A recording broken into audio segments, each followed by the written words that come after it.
Shalom, everybody. This is Rob Van Hove from Heart of Messiah and Torah Resource Institute. I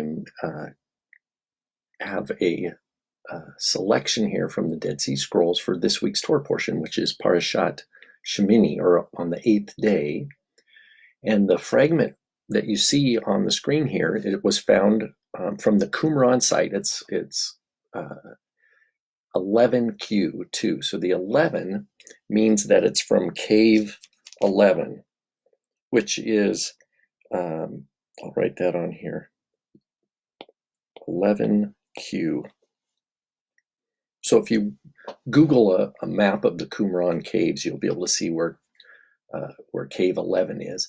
It's actually one of the natural limestone caves that exists. So there's two different kinds of caves at the Qumran community. There's the man-made caves that were dug, and then there were caves that were naturally occurring in the cliffs.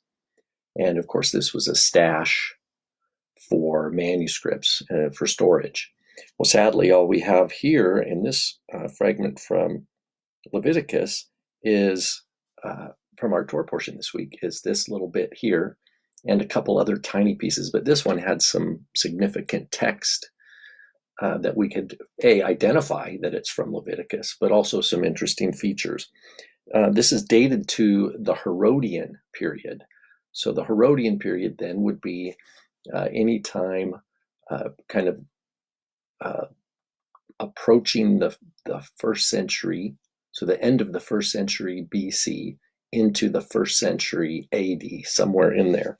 And we can see some development of the Hebrew script that distinguishes this from earlier manuscripts, particularly of Leviticus that we've seen, that have Paleo-Hebrew text. And as you're going to see here, as well as right here,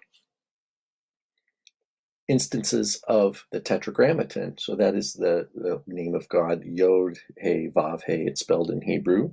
And you're maybe used to seeing it in more of a block form looking like this. But in this case, what we have is a manuscript in block form, right, for all this Hebrew text that you see here. Except when it gets to the Tetragrammaton here and down here. So this again is from the end of Leviticus 9 into the beginning of Leviticus 10. And the phrase here that we start with, which is really, can't make much of that top line, but right here, we can kind of see the beginning. Well, you can see an olive if you see really careful here. You see that olive there? I'll draw it below. Maybe you can see it. There's an olive there. And you can see there's another olive exactly right after it. So there's these two olives in a row. And so we know that helps us locate it, locate what text it is. But what it is, I'm going to write it backwards here. And with the vowel points, it would be va tetze, if we wanted to add the vowels. Va tetze ish, or sorry, aish, not ish. Va tetze aish. Now, aish is that word for fire. And so this is where it says, and a fire went out, milifnei Adonai. So here we got mem, lamed, Pei, and then the noon and the yod are kind of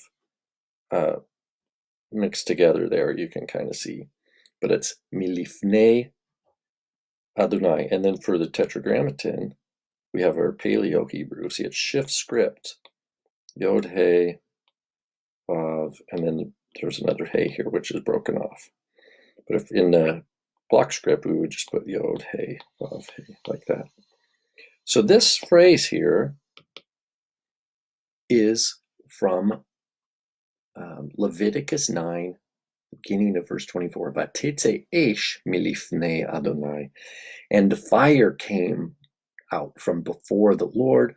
And then it says, Vatochal al hamizbeach et ha'olah, and consumed on the altar the burnt offering, and the portions of fat. And of course, what we see here is just a small fragment because it's broken. We can't see the whole text. But we see enough to identify this as Leviticus 24. And we can look at other passages here. We see this, for example, there's a lot we could talk about, but just to keep it short and sweet, is this right here. Here's an oops, I'm an eraser. Al. There's an ayin, kind of a nice little ayin. And then here's another lamed, nice tall, oops, like that. You can notice we saw the lamed up here that was broken. But can you see that now? It kind of goes like that. So while, in Hebrew these days, we learn our lamed to go all the way to the bottom, pretty much. We would learn it like this. But in Qumran, it kind of is like a yod. It suspends in the air and has this long upper part to it. So you can practice your lamed. But that's the word al, or upon. And then we have another pei, nun, yod. Now this looks like a het, but it's a hey. If you remember, we've talked about the heys versus the hets. And then what is a mem sophit, although the text is broken there, the manuscript is broken, we can't see. But if I were to write it in more clear block, it would be Pnei Hem, like that. Al Pnei Hem. And this is the very end of verse 24, where it says, Vayipol. And so there would be presumably here, the verb, oops, I don't have enough room. And they fell. Vayipolu, like that. And if you wanted the vowels, Vayip, with a dagesh, Vayipolu. And they fell. So this is who is the they. It says, Vayar kol ha'am, Vayaronunu. They saw it and they shouted and they fell on their faces. So this is upon the completion of the Mishkan in the end of chapter 9, and the fire comes from before the Lord and consumes the burnt offering, which means it's acceptable. The worship is acceptable to him. And then we see a little bit here below. I'm going to erase that bit, and I'm going to zoom in here on this next line. And what we see is this shin, right? And there's a yod and an aleph, so that's the word ish. And then we have this word machtato. This is mem, chet, tav, and then there's a vav there that's kind of, you can't see. That is each a man his fire pan, his fire pans. And then it's talking about Nadav Anavihu. We go right into chapter 10, starting right here. Oh, I didn't talk about that word, did I? I suppose I could have. This is the first word right here of chapter 10. Vav. Well, here, I'll write it in normal block script. Vav, Yod, Kuf, Chet, Vav. Like that. Vayikehu. And they took, that is the sons of Aaron, Nadav and Avihu, took each his fire pan. So Vayikehu, this is good because we get to see a nice example of a Vav and a Yod right next to each other. So here's our Vav, and our Yod is just not much different, is it? And look at this lovely Kuf. The way we make kufs today, we would usually do this and it wouldn't touch. So here, again, we're just seeing the development of Hebrew. And then this is a chet. So we're able to compare then a chet, a chet from a hay. It's almost just like that as our chet, whereas our hay was over here, which is more like that. So some of these letters look an awful lot alike. So, but again, once you're used to it, you can recognize them. And they took. So this is the back here. This is the beginning of Leviticus 10. But the word I wanted to zero in here is, and sadly, the fragment, it looks like that when they put it together, it was a little bit off. Like this section here needs to move that way just a tiny bit. But what it is that you can see here's what letter is that? And then here's the bottom of it, right? So if it's shifted over, it would be corrected and we'd see it correctly. It would be, oops, let me try that again. Make it one smaller. There we go. Like that. And then a pei, and then a nun, yod, lifnei, which would be in regular block letters, something like that. The better pei. Lifnei, and then, sure enough, we have our tetragrammaton in Paleo Hebrew. Yod, He, Vav, and then presumably something like that. So it'd be Yod, He, Vav, He. So where do we see Lifnei Adonai, before the Lord? That helps us understand what this word is right before it. It's Vayakrivu. Vayakrivu. And we can, if you look carefully here, if we know this is a Vav, we know this is the bottom of a bet, we can kind of work backwards and see if it fits. Because we know in Leviticus 10, where it says Lifnei Adonai, the word before it is Vayakrivu, and they drew near. And it would seem that there might be a yod here, and then this is a resh, and this is a kuf, and then there would have been a yod here of some sort and a vav. But again, this is speculation because we can't see it for sure. The one difference is that in the Masoretic text, it's spelled Vav, Yod, Kuf, Resh, Bet, Vav, Vayakrivu, and that the E sound here is with a hirik, Vayakrivu. But it could also be written with a hirik Yod, and my suspicion, looking at this manuscript, is that in this 11Q2, this manuscript, that they put the Yod there. And so it has the same exact meaning as the Masoretic text. But I am doing some speculation. As you can see, it's damaged there, and we can't see precisely what we're looking at.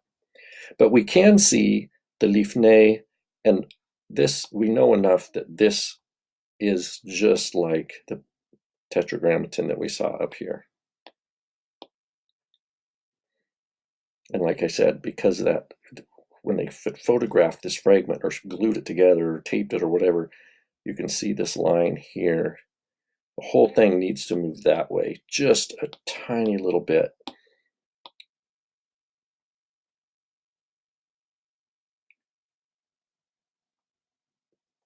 So there you have it.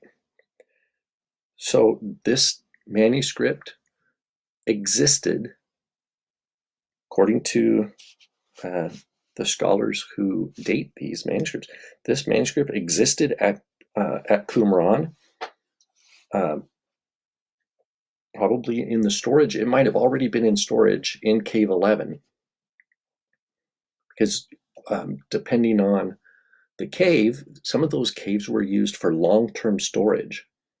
not for regular retrieval, not like a regular library where they would go and pull scrolls off a shelf and then go and have a rotating resource library for present ongoing study. Some of those caves, particularly the limestone caves, were hard access, and they weren't they weren't like a cave with a nice floor that a person could walk in. And so although 11Q, now I've never seen 11Q personally. I've been to Qumran a couple times, but I've never been to this cave.